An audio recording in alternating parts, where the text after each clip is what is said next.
Alright, welcome back guys. Today we're going to be talking about this belt right here. So I'm not going to be talking about all the stuff that's on the belt. Most of this stuff is just different pouches and things that I've had on my old belt that I actually transferred over to this one to test this belt out and to see how I liked it.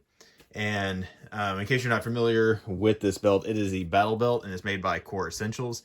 Now they did send this belt out to me. I actually requested it specifically from their page. They contacted me, asking me if there was anything I was interested in reviewing that they had, and I took a look at the website, came across this, and this is something that's relatively new, I believe, to their website. And normally I wouldn't have wanted a battle belt because I was happy with, if you're familiar with, granted I threw a couple things on here just kind of to test out as well, but this is the Condor belt that I used, that I threw a Cobra buckle on, if you can see that on there. So this is a belt that I've used for years and years, and for the price I still think it's an excellent buy.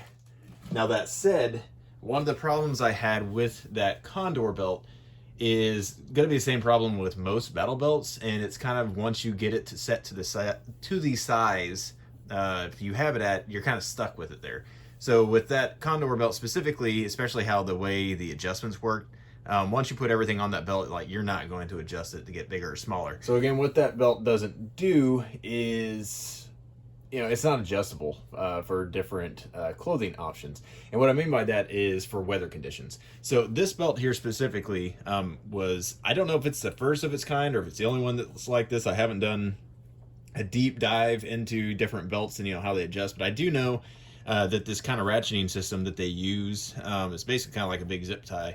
But it's kind of unique to this company, or at least they're one of the few that do something like this. And what benefit that gives you is, if you're wearing winter clothing and say you're tucking, say, like a jacket or a hoodie or some type of like underlayer or like a base layer or something like that, say you're wearing a hoodie, you can actually tuck that hoodie like into your pants and then put this belt on over it. Because if you go to the range, one of the most obnoxious things to do, at least at a range or at a class or something like that, or if you're just out in the woods or whatever, is trying to tuck a belt or trying to tuck your shirt like into your belt, if that makes sense.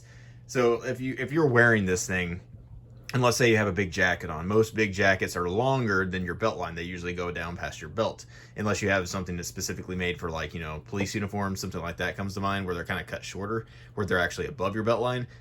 99% of the clothes that are out there that you're going to buy is probably not like that, and it's actually going to cover this up. So whenever you go out into the range or to a class or whatever it is, your stuff is going to try to cover up everything on your belt. So all this is not going to be accessible. So what you're going to end up doing is trying to tuck things behind all of this stuff, and then you're just going to have like a big inner tube of clothing that's just kind of stacked on top of this, kind of poofing out, which is super obnoxious, and it kind of defeats the point of the clothes. So a way to get around that is to tuck all your stuff in, like your jacket and everything, into your belt line. Now the issue you run into is that's obviously going to make you more or less fatter. And if your belt only adjusts to one size, like say with my Condor belt over there, I can't adjust it to make it any bigger. So whenever I would try to tuck in, say, like a hoodie or a jacket or something like that, I could get a hoodie tucked in and it'd still have a little bit of a stretch to it to where I could actually still fasten the Cobra buckle. But anything past that, for actual winter clothing, I was just out of luck. I would have to use a different belt, which is kind of obnoxious. This solves that problem for me. The whole convenience factor of, you ate a big meal, that kind of thing, really doesn't apply to this style of battle belt, because this is going on over the top of your belt. It's not, your inner belt or anything. So I don't see that really as a benefit. But this, to me, the huge benefit, again, is for cold weather, because you can actually adjust this belt. Boom. Now I just made it, a couple inches bigger, to now I have room to tuck in my jacket or whatever I want into my pants, loosen my inner belt, and then I can attach this right on, and everything is still basically in the same place it was, but I still have room to tuck my clothes in behind my belt. Yes, I do know they make belts that you can put on over jackets. They have like kind of like a grippy, sticky material, and the battle belt itself goes over your jacket. The problem I have with those is they rely completely on the weight of the stuff on your belt. And then also they rely on your jacket to not be able to move. So whenever I've used those, whenever you try to draw, say if you use that you know, you put your gun on there. For one, you have to leave your jacket on. You can't really take that off. Two, like say if you try to draw your gun or a magazine or something, if your jacket's looser, the whole belt is going to come with the magazine or with your gun or whatever. And so all of your stuff really has to be pretty pretty slick, like as in it's not grippy. As in you can pull out stuff super easy, but if there's any friction there whatsoever, the entire belt is just going to kind of come up with your jacket and you're not going to get a good draw. So yeah, there's some ways to get around that, but for the most part, that's just kind of annoying, and that's why I didn't want to do that. I'd rather have something attached to my pants, to my waistline, you know, that's going to prevent the belt itself from coming up with my jacket whenever I try to draw stuff out of it. So that's why I don't like the sticky belts. They kind of just go around your jacket. To me, they just move around way too much. I guess I could show you jumping up and down this belt. Doesn't move. Hopefully you can see it's not moving. So one thing, this little excess belt right here, I did that so I can wear this with winter clothes where I tuck stuff into my pants sometimes. It makes me a little bit thicker. So because of that, I can adjust this to where it actually will allow that, versus my Condor belt is pretty much one size, and so I can kind of cram some clothes in there, but it gets tight. So the nice thing about this is you can loosen, you know, set it to where it's slightly bigger than where you want it for like summer. That way you have a little bit of wiggle room depending on what you wear. So that's a really nice thing about this belt. But again, show you kind of just a few draws here. I'm going to take fast shots and then just reload as quickly as I can without messing up my shots.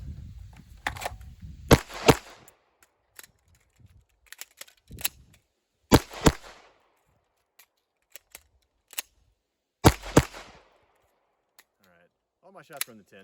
I'm only about, I don't know, maybe 5 yards, 7 yards, something like that away from the target right now.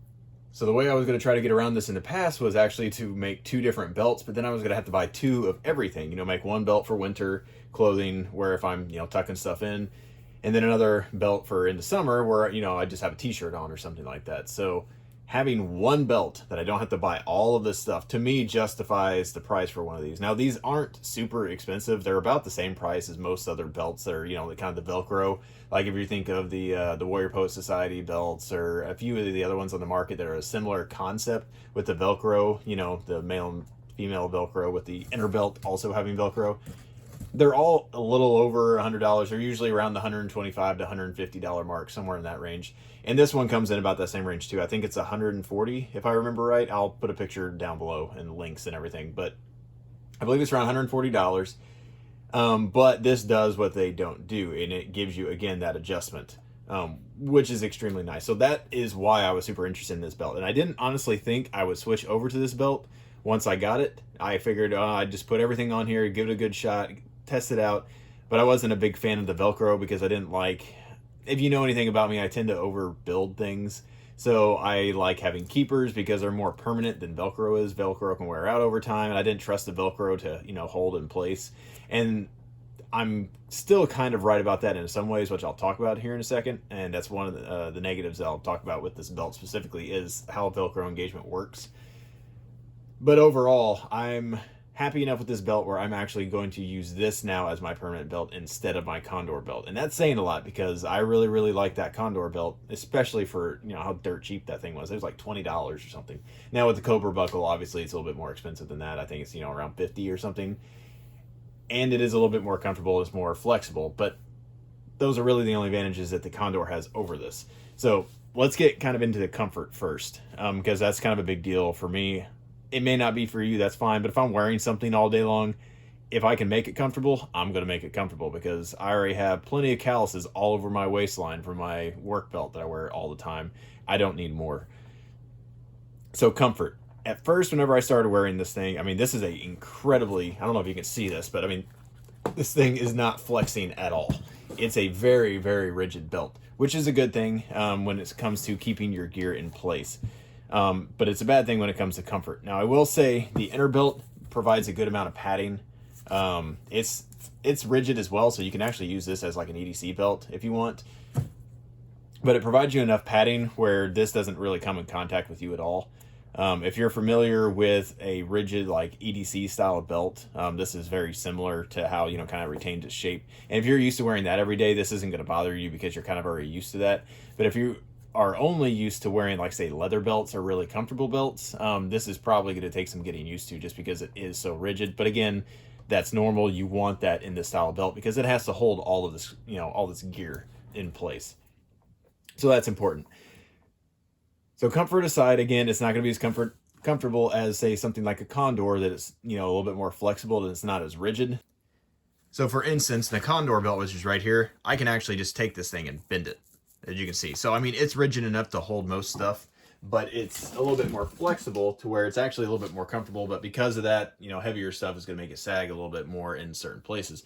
This bad boy is not going to sag, and you can't, here, I actually have a cutting of this because you actually cut this to size. I can't crush this. I'm trying to fold this over. I can't get it to fold over. So if you're looking for a rigid belt, this is it. So again, since I've switched to this, that means I actually like it. And the reason I like it is because it's adjustable. It doesn't sound like it's a big deal, but it is. So let me show you this buckle system on here first. So it does have a keeper that's actually attached to the belt itself. And what they have on here, and I'll show you the other side of it, is basically a giant ratchet system. So you see this right here, it only goes part of the way up. This is the part that is, you don't cut. You actually cut the other side to your size. And what those little teeth line up into is this little piece right here. So hopefully get this on camera here. So this little teeth piece right here. There you go. You can see that now. So there's a little tooth right in there that, you know, goes into the ratchet system. And let me see if I can get this on camera. Sorry, this belt is really stiff. So as you can see, it just loads in just like a zip tie. And then to release it, unlike a zip tie, you don't have to cut it. You can just pull it in and out. So that's nice. So you can actually, you know, get it to your size exactly. And I think it's like 1/4 of an inch or something like that is the adjustments on here. So you can get it perfectly fine-tuned for you, which is kind of a problem with some other belts. But in order to get it to that, you actually have to cut it first. So as you can see, this is only part of what I cut off. It comes in one big long belt that's probably going to be too big for you. You have to use their tape measure that they include, and it has measurements on here for, you know, and instructions and everything on how to use it. And you line it up and measure it to your inner belt size, and then you cut the inner belt, and then you measure, you know, the outer belt size, and you cut that one as well. So they have their directions on there, and I did not follow them. And I did that for a reason. I wanted this belt, again, to be able to be used in winter as well as during the summer. So if you just want this belt to only be used during nice weather in the summer and you're only going to be wearing a t-shirt, then sure, follow their directions and it'll work out perfectly for you. But what I did is I made it as long as I could get away with to where it got over here to, I figured out where I wanted my magazine pouches, and then that's where I made it go to, because I can still tighten it enough to where I can wear it like this, and then the keeper will hold it, you know, out of the way. But that gives me, you know, this much flexibility to where it's still attached right here, but I have this much extra space to where if I'm wearing, you know, thick clothing or something underneath there in the winter, I can adjust it to where it's bigger. So I would advise you to cut it as big as you can get away with. That way you have that adjustment, and then just tighten it to, you know, where you actually would normally wear it, which is where I wear it to right here.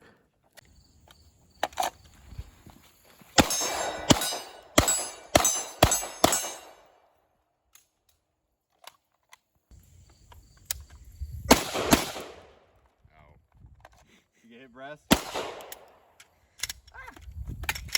Faster, faster. I missed both of them. Good job.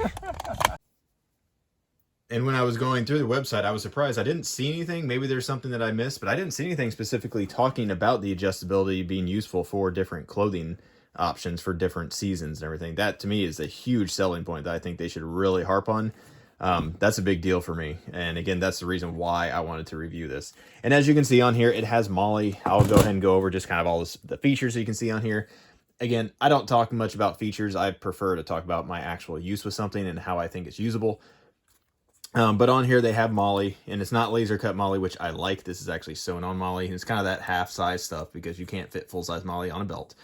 But it's got basically half of a strap here, half of a strap here, and then there's your full-size MOLLE, so you can weave in anything you want. And I would advise you, if you haven't bought stuff for your belt already, I would advise you getting MOLLE because it attaches better to this. I've used other things on here, and you can kind of see here. Hopefully you can see this. So on these magazine pouches, these are made by Idogear. These are made for a 2-inch belt specifically, and they work fine. But what they do is they cover up the Velcro, and what that means is this entire area right here is not going to get any Velcro engagement to your to the inner belt. So that means this area is going to be a little bit more floppy, again, because this is covering up the Velcro. And that's one of the issues that I have with Velcro belts overall. And it's not anything against core. I mean, every single Velcro belt is going to have that problem. So what that means is getting into your belt, you're going to want to buy stuff that attaches to MOLLE. So for instance, this other mag pouch right here, as you can see, is looped through the MOLLE itself. It is not on there, which means this magazine pouch is fully supported by the Velcro.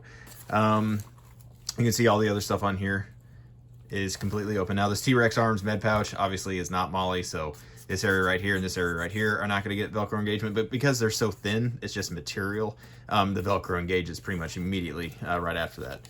If you'll notice on here, I do have a couple keepers, and I'll talk about that right now. So this is a Blackhawk, and it's either Epoch or Epic. It's EPOCH, I believe, is the name of this holster, and it's a light-bearing holster that they make. But as you can see, it clamps on, but because, unlike this T-Rex Arms fabric, because this is really thick, this plastic, it prevents this area probably a couple inches out from actually engaging. Probably about right here and on will engage with the Velcro. Sorry if you can see that if I have it on camera. And then about to here, it would probably start engaging. This area right here would not.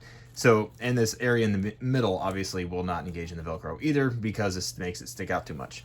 So that is 100% the fault of the holster. It's not the fault of the belt necessarily itself.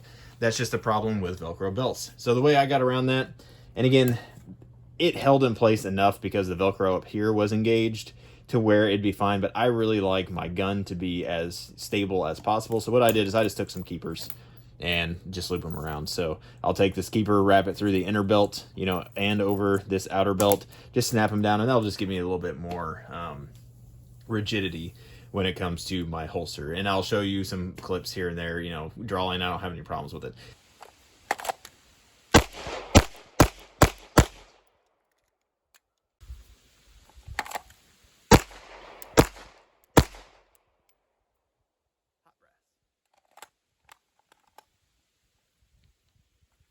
See the slide lock? Hey, it did. How about that? I really like these XS big dot sights. And if you know anything about my old belt, I use keepers. I think I had probably 6 or 7 keepers total on my other belt, and that's what held it in place. And then my work belt that I wear is leather. So it's a, you know, if you're familiar with leather inner belts and outer belts for, like, say if you're a cop or a security guard or whatever, the keepers are what hold those two belts together. So I don't have a problem with keepers, and just putting one on either side of the gun is not a big deal for me. Now, if you have a holster that attaches to MOLLE, you don't have to worry about this at all because all the Velcro on the inside will be free. So again, choose your accessories, I guess, for lack of better words, your holsters and everything else. If you have the option, choose something that uses MOLLE, and that way you don't remove any Velcro engagement that you have.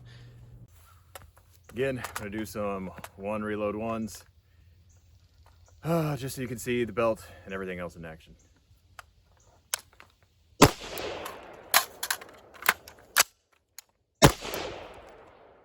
And I do use the safety between reloads. You could argue that's dumb, I guess. And maybe on the context, depending on the situation, it might be, but that's just something I do. I tend to err on the side of caution. Slows me down a little bit. That was a bad grip. My follow-up shots would not have been great. Let's do one reload twos.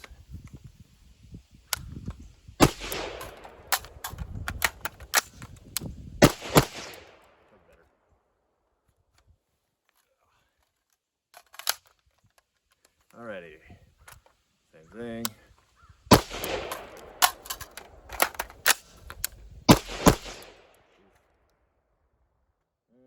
For another 1 and 1. I don't know if you could tell or not, but my second shot, I mean, it's still in the 10, but it should have been in the red.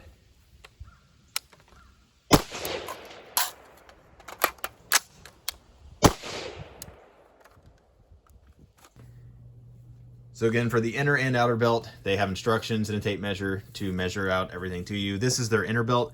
Nothing really fancy about it. They have this webbing on here to make it thinner because this goes underneath, you know, this area right here. So they're trying to make the area as thin as possible instead of having this thick material on top of this material, making the belt stick out. So that's a nice touch. It's held in place with Velcro. So again, you just loop it through your pants, and this end will just come over the top, and you'll just put it to whatever size you want, and it has Velcro on there.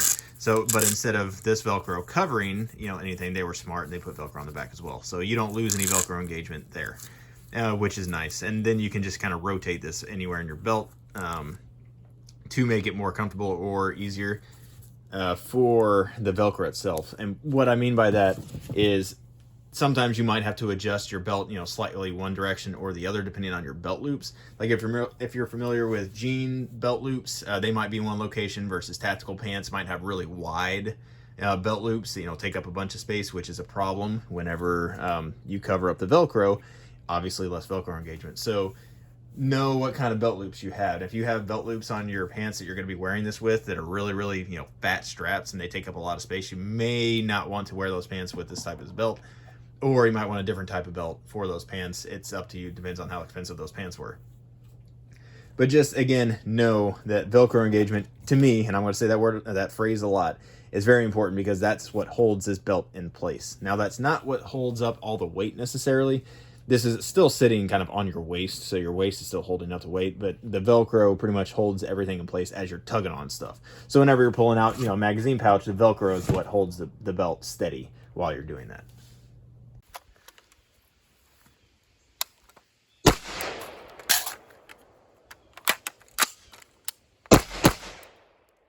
That felt very solid. Ugh, and the shots were good too. All right. I don't know why I keep hitting the bolt release. I know there's around the chamber. All right.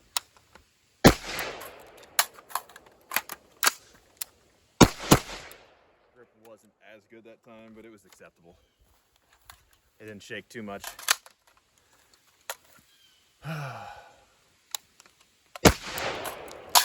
Oof. That was a little bit better. Not as good as the first time. And I almost always, you can see, almost always stick my finger right here on the little ejection port cover and stick it right in between my fingernail and the skin. Oh, it hurts. Can't tell you how many times I've cut myself doing that. I think I would learn. I don't. Didn't use the safety that time. Which again, you might argue is the correct way. I don't know, you might be right.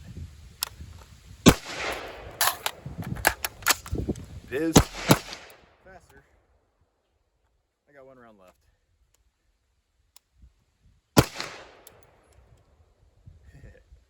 Went to pull off mag, there's no mag there.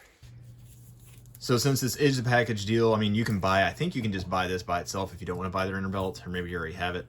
The inner belt is comfortable. You can actually use this as an EDC belt. Anytime I go to the range, I just put this on and I just use it as an EDC belt.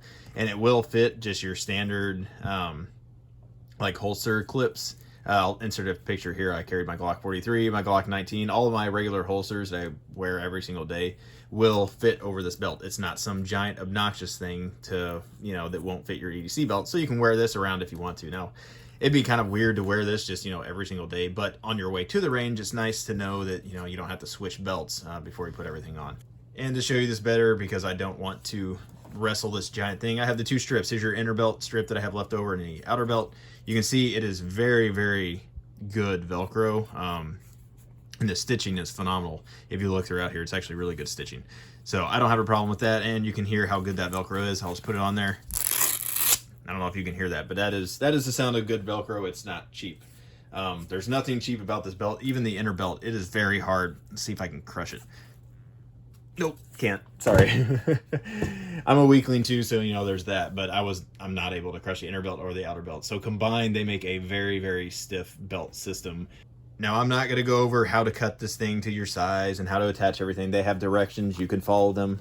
I'm not going to hold your hand, but they have this, basically the belt buckle itself. Once you cut the other side, it kind of slides over. It has a big alligator lever that it folds over and it kind of clamps down. And then it has 2 set screws that screw down in place. So it's a very secure buckle. It's not going to come loose. A couple criticisms I will say of this, and these are really more suggestions for them, not necessarily criticisms, but I would include, or at least have the option of keepers. Just, you know, a pack of 4 keepers for whatever price that is. Just add that as an add-on option that you can click, because if you have a holster, and most people probably have a holster that's similar to this, it slides over the belt, that's going to take up some of that Velcro engagement, and they're going to want a keeper or 2 just to kind of hold that in place. So I would prefer them to have that as an option. That'd be nice. I mean, if they can include it for this in the price, that's fantastic. Go for it. But I know keepers can be expensive for quality ones. I do like the keeper that they have on here, and it is removable. So you can see on here, it's Velcro. So you can move it, you know, if you wanted it farther over, you could put it right here, you know, just to hold stuff down. So that's movable. That's nice. I like the fact that they include keepers. And what I mean by include other keepers, not one like this. I mean, some like this that have snaps that you could actually put to connect it to your inner belt as well. This one for me is more designed, obviously, because it has Velcro on the back that attaches to this thing. This Velcro keeper is designed specifically just to hold the excess belt out of the way. It's not designed to connect it to the inner belt. But anyways, if you guys have any questions about this belt specifically, let me know. Again, on the market right now, of what I'm aware of or what's out there, I would go ahead and suggest you buy. And again, I don't suggest things lightly. I only suggest things if I would actually buy it myself. And having used this belt, this is probably the only one I would buy at this point. Now, if you're really, really, you know, hunting for money, sure, you can go ahead and get that Condor belt. That's still a really good option. But by the time you buy, you know, Cobra buckle, get the keepers and everything else for it, you're going to be probably around $75. And yes, this is probably another, you know, 60 bucks more than that. But the fact that you can use this in the winter is a huge, huge selling point for me, because I was looking at trying to figure out some way to piece together another belt where I could just have it specifically for winter. But I realized real quick I was going to have to buy, again, all of this stuff. Going to have to get a holster specifically for that. And it's just not worth it, in my opinion. So I would say, you know, kind of the whole buy once, cry once thing, this belt is actually really worth that. So again, hopefully this was useful to you. If you have any suggestions for videos or any comments, questions, ideas, anything, you know, just put it down in the comments below. I try to get back to everyone that I can. Appreciate y'all watching, and have a good one.